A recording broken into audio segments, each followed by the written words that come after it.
So now I want to bring back, how do you roll out the solution to this different organizational structure or chart, if you will, and sell it to the team?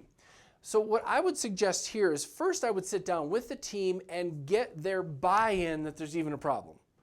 And so this is a follow-up to the previous meetings. Don't do this all at once, by the way. You got to break this into steps. But I would sit down with the team and I would ask some of the following questions. Do you feel like there's clarity? Obviously, we've been talking about this team issue. Do you feel like there's great clarity about who's responsible for what? Do you feel as though your job description is abundantly clear and you know exactly what you have to do, or are you confused at times? And with any luck, assuming you have this issue, they're going to be like, no, we really could use some help in this area. And what I'm after here is that they diagnose and buy into the problem that you're trying to solve, that you see. And you'll probably have some people who will be vocal about it. You'll probably have some who will not be vocal about it. And you'll probably have some who will just sit there like this going, whatever. And, you know, all different solutions or challenges, I guess, for you to have to face. But if you can get them to buy into, first and foremost, that there is a bit of a challenge that we need to solve, and then you come back with, hey, what if we were to have more clear job descriptions, right? You guys wrote down what you thought yours were. And the challenge is sometimes there's conflict between me and you because I think it's this. Clearly you thought it was something different. What if I were to give you very, very specific written job descriptions and responsibilities? These are the things you're accountable for. And that doesn't mean you can't share in how we do the functioning of it, but you are responsible for this and you are responsible for that. I think if you have that sort of language that, you know, first off, you're not in trouble. The problem here is I, as the owner, haven't created abundant clarity for you. So you take them off the defensive and then hand them the, this is going to be better because sort of solution in a conversation with them. I think what you'll do is you'll get a lot more buy-in to this. Now, some of you might be watching thinking, hey, this is ridiculous. Why is he going to so much work on this? He should just like, bam, here it is. The challenge is if you're a bam, here it is kind of leader, the team won't buy into it, right? You'll create a morale problem potentially for your practice.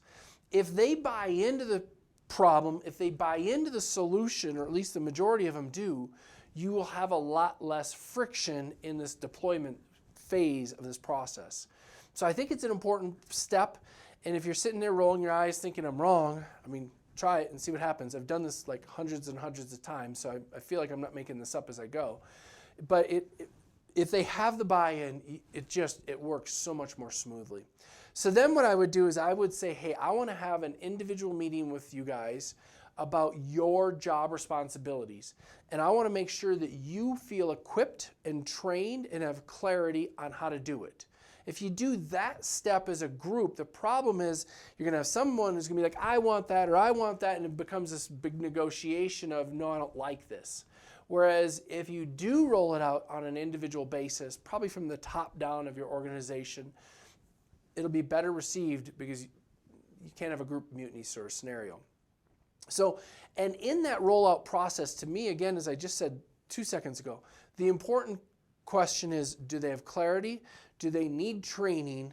And is there measurement behind it? You know, if you're someone who's about metrics and measurement, they have to have measurement. And I can give you some illustrations. I'll use past due insurance. In my mind, there should be no past due insurance claims over 60 days. There should be zero.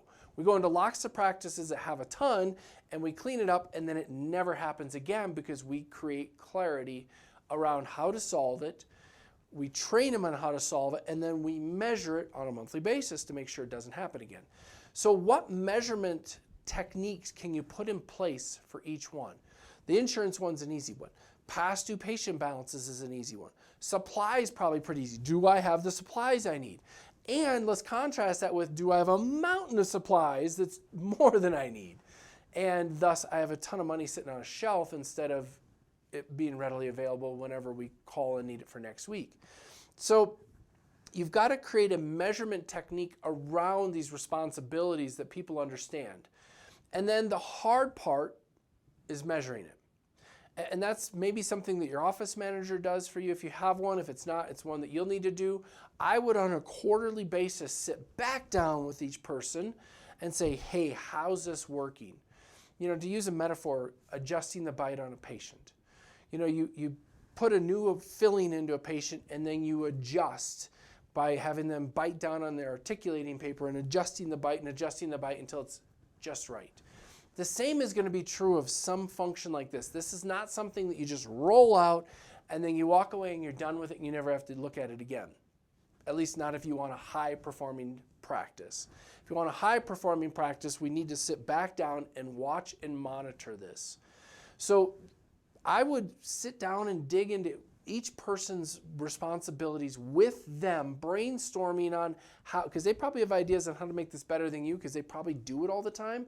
So if you're wondering why I'm not handing you each individual little solution, it's because I on a grand scale like this, I can't. And each one of your employees will probably know how to do their job better than you know how to do their job. So you're going to need their input on this. And it also creates empowerment in that process. As they feel empowered because they have a say, they're more likely to be excited about it and thus follow through. And if you do this right, you don't need to go and measure it. They bring you the metrics that you're after. So the last step I would say is when you're having this meeting with each person and talking through, here's the measurements to know you're doing a good job. I want you to bring this to me on this date with this degree of regularity and show me you're hitting these metrics. Then you don't need to. Now you need to remember if they do or don't, and if they don't, then you have a different issue. But if they do and they bring it to you and they're hitting the metrics, in fact, maybe even exceeding the metrics for you, be sure to give them a high five, of course.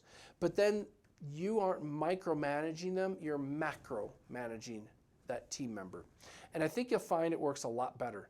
But to reiterate again, it's all about clarity of expectation, clarity about do they have an adequate training to do it, or what resources do you need to get to provide them the training, and then thirdly, measurement and constant measurement to improve it. And you'll find with that, the performance will likely grow and the empowerment and excitement about their job and being able to drive this number that's important to them will likely have this person shine and do a much better job for you. Thanks for watching. Hope you enjoyed the content.